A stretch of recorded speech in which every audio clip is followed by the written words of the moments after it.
Welcome back to Football Pundits, and this is a very special episode. It is our first official episode with Manchester United Supporters Club Mumbai MUFCM. We will be their official fan channel partners. We have Devavrat and Manav with us. And guys, let's get straight into this episode.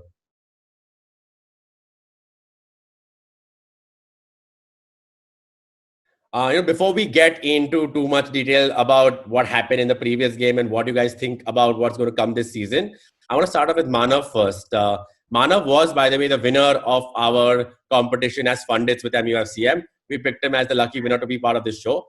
Manav, just tell us a little bit about how you became part of MUFCM and your love for United. So I started following Manchester United in 2004, I guess. And the first game I saw was the FA Cup final against Millwall. So a good game to start following this huge club. And I moved to Mumbai relatively recently in 2015. And when I moved to Mumbai, that's when I got to know about the supporters club. And I decided to join in 2017. And the journey has been amazing with MUSCM, meet and greets with players, certain other events with broadcasters and other sponsors, and also I've been fortunate enough to have visited Old Trafford last season with MUSCM. So that was a great experience, and of course meeting a lot of players there as well.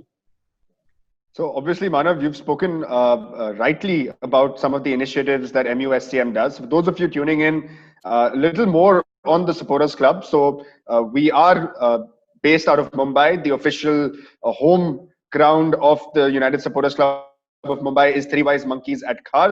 And we've also done 2 or 3 years of actually taking the Supporters Club to Old Trafford for an actual match. And I was privileged enough to be part of the first ever trip, which was phenomenal. We played, I think, Liverpool in that game, and we won that game. So that was awesome. Which brings me to our second guest for today's show. Dave, welcome to Football Pundits. And of course, it's a pleasure having you as a co-member of the MUSCM as well. Before we get into, like Annie said, this season, Dave, tell us a little bit about your passion for this club. What made you become a fan of Manchester United in the very first place? And tell us a little bit about Beyond the Score with Dave as well. Thanks so much for having me on. So, how I became a United fan was actually just, casually watching football matches on TV in around 2006, I think, is when I, actually just fell in love with the club and the way we played. It was actually, I think, a moment of brilliance from Ronaldo, which sort of, probably officially made me mad in love with Manchester United. And like ever since, that day, I've been following the club passionately and watching games week in, week out. And when I got to know about MUSCM is actually quite later, in around 2014, which is also the year in which we won the FA Cup final, which I had the great pleasure of being part of. It was absolutely crazy when Lingard scored that crazy, extra time winner. The place was buzzing, it was like bouncing. It was absolutely crazy. It was jam packed. It was like one of the best screenings ever. And last year is actually the first time I officially became a member of MUSCM, because I thought this is pretty much time, I should do it. I'm quite old now, and Fair enough. Yeah, I mean, that's how it was. And coming a bit to my sort of account which I have, Beyond the Score. So I'm really into football analysis and data analysis, and just speaking about football. And of course, United is my true love. So most of the time I'm speaking about United and their transfers, their players, analyzing players through matches, and sort of just giving my inputs on the matches we have. So it's been great. That's that's amazing to hear from both of you guys. It takes us back to when we started supporting United. I think for Abhishek and I can speak for both of us, it was that year where we had Thierry Henry, David Beckham coming in, right? And it was such a pleasure now that I look back that we had those kind of players coming in when we started watching the sport football firstly, let alone the Premier League or United or the likes of Arsenal at that time. Abhishek, before I go a bit back to the guest, right? Why don't you also tell us about how you feel about the club? your passion for the club as well. We've been part of MUFCM for a little longer, right? And what got us there? Look, man, for me, it all started when Ruud van Nistelrooy went sliding on the touchline, after scoring a goal, looking up like that. He held his jersey. This is after that Arsenal game. In the previous fixture, he was being hit by Ray Parlour and all of that. And for me, it was a very interesting story. A lot of United fans from my generation. So I started watching Premier League maybe in 2001, 2002 by chance. I went on a family holiday to Malaysia, and we were staying at a cousin's house over there, and they would go out shopping during the day, and I was a 11, 12-year-old kid who didn't want to go shopping. And in Malaysia at that time, the only sport that was on TV was Premier League. The only league and sport that was on TV was Premier League. So that's all I would turn on the telly, and that's all that would play on that. And this was the years of the Invincibles and Arsenal. And I remember Robert Perez, Thierry Henry. I'll confess, I'm still a very big Thierry Henry fan. I never disliked him. I always thought he was phenomenal, right? My love for the game was because of Henry, but my love for the league and the actual sort of passion for the club came with Ruud van Nistelrooy. He's the reason I'm a big United fan. And like you guys know, it's my life. Manchester United, unfortunately or fortunately, it is my life. I breathe, sleep, eat Man United 24/7. I think you speak for all four of us when you say that United is our life. It's been our way of life. It's not just our life. It's been a way of life for us since we were 15, 16 years old, if not younger, right? Guys, I'm going to now bring it into what United used to be before we come to what United is now. Manav, I'll start with you. That snicker and laugh means I'm going to start with you, right? What is United for you? What did you see United as at that point of time when you were the follower of the style of football under Sir Alex Ferguson? So, see, the most important thing which Sir Alex Ferguson used to do, which was different from other clubs, was that there would be a player, he would come in probably from the youth academy, or probably we'll buy him from somewhere else, and he would not be a world-class player.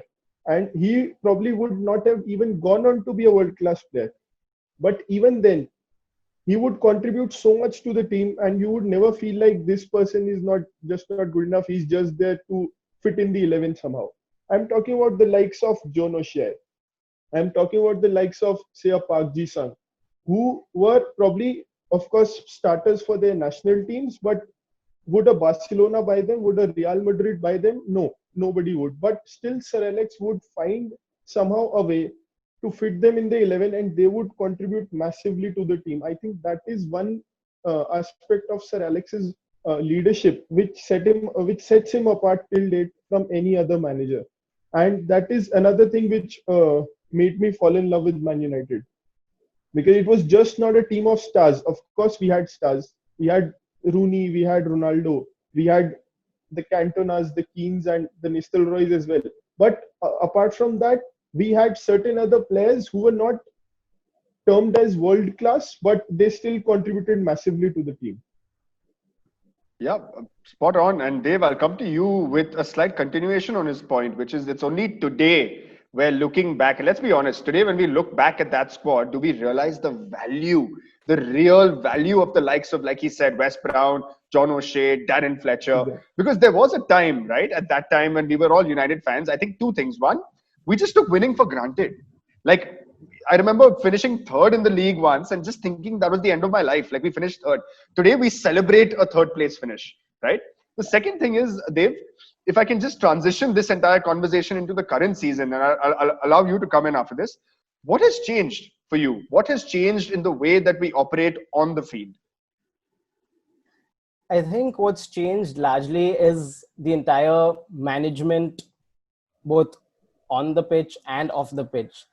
What Sir Alex Ferguson did was, totally unprecedented. You can't even imagine winning a Premier League with the squad which we had at the time, especially, in the 2012-13 season. Of course, we signed Van Persie, but if you look at our overall squad, I totally agree with you when you say that we took things completely for granted. And only after he left and, what we've seen in the past 7 years, do we realize that what an amazing, greatest of all time manager he was. And coming to the current season and the current scenario, I think there's been a lack of long-term planning and a structure, and a definitive manager who sort of looks after the entire squad. It's been a lot of bits and pieces which have been try to be joined, and then just going on season after season. There's not been any long-term planning, unfortunately. The way I see it, nail on the head, Dave. Lack of planning is definitely what has led the club to the current situation. It's not just about the fact that you can see what's happened in the last 5 seasons. I would also like to assign a little bit of blame to David Gill and Sir Alex Ferguson. I knew that they had a thought process when they decided to leave the club together. David Moyes was the successor, but somewhere I feel that there was not enough left for David Moyes in terms of a future plan. I know the players' base was set in terms of seniors. I felt those seniors were always just one season away from calamity, and unfortunately, the worst happened, right? But apart from that, obviously, Sir Alex Ferguson is the god we took for granted, and now we are facing the brunt of it. Coming just directly to this season, guys, and Manav, you can take up after this, after I'm done. I'm just a little disappointed with the fact that, the manager we currently have, Ole Gunnar Solskjaer, fought the odds, fought injuries. Best players at a certain time of our season were all injured. Paul Pogba, arguably the best midfielder in the world when he was signed, injured as well, has still got you into third place, overcoming the likes of Chelsea's late run, Jose Mourinho backed Spurs, right? And when I see it, a summer of almost the transfer window of almost 2 months, season has started, the deadline is 2 weeks away now, sorry. Just Donny van de Beek is not going to help this squad. This squad on its own, Abhishek is someone who said this very often, right, Manav? Has it in them to go on a winning streak. Where I disagree is they have it in them to go on a winning streak, not enough to challenge for a title, not enough to win a cup competition, just enough to keep you in the mix for it, which is what you saw last season. Europa out, just about third in the Premier League, and this year, Everton are knocking at the door, right? So Manav, what do you think? I'm a little bit grim about my prediction now.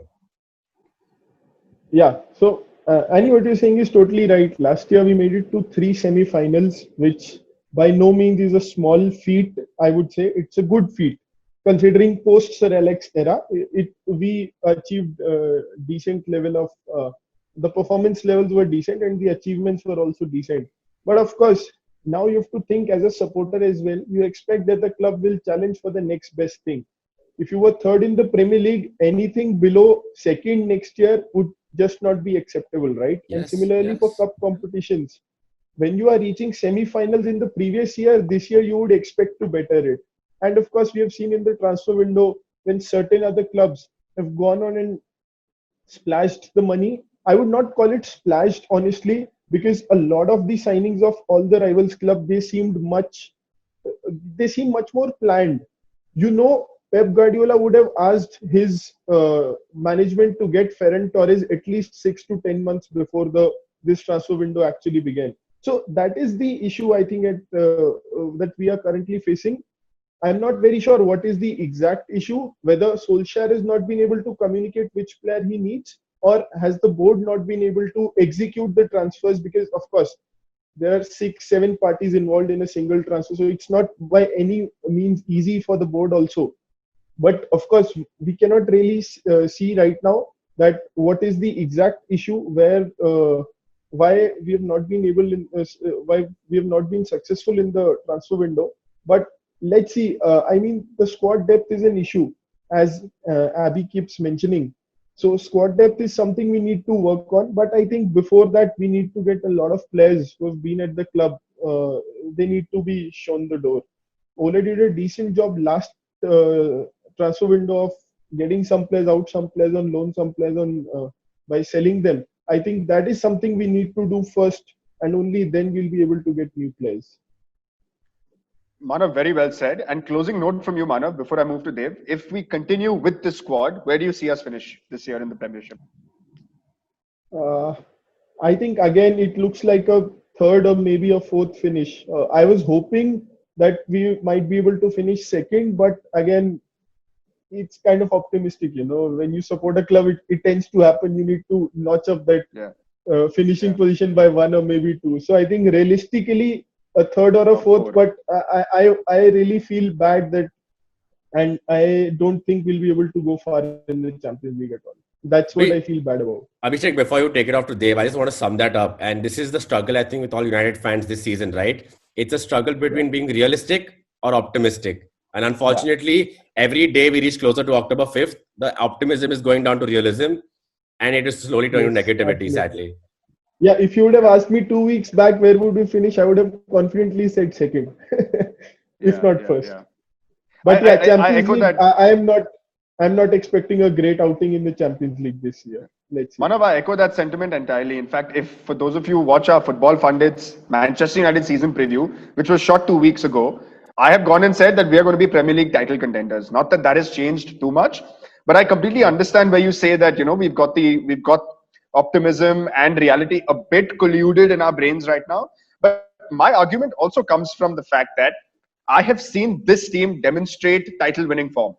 That's where my optimism comes from. Last season, we went on the kind of run. We finished first on form over the last, 14 games. So that's where my optimism comes from. And I'd like to believe that consistency will remain key for Ole Gunnar Solskjaer. And therefore, Dave, closing thoughts from you on our manager, Ole Gunnar Solskjaer. Yes, he may go into the season with just Donny van de Beek, but he's still way more than just that, right? You've seen some tactical nows from him that keeps your spirits high. What do you make of Ole Gunnar Solskjaer and this current team?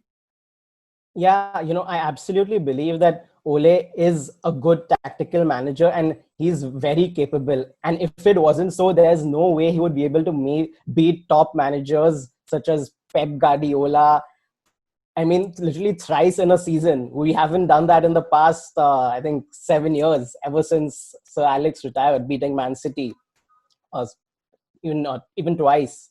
So I think, our record against the top six, against the big six, has been pretty amazing. And that itself shows that Ole Gunnar Solskjaer is a really, clever and able manager. I think where we struggle sometimes is playing against the lower ranked teams, which aren't as attacking and which sit back.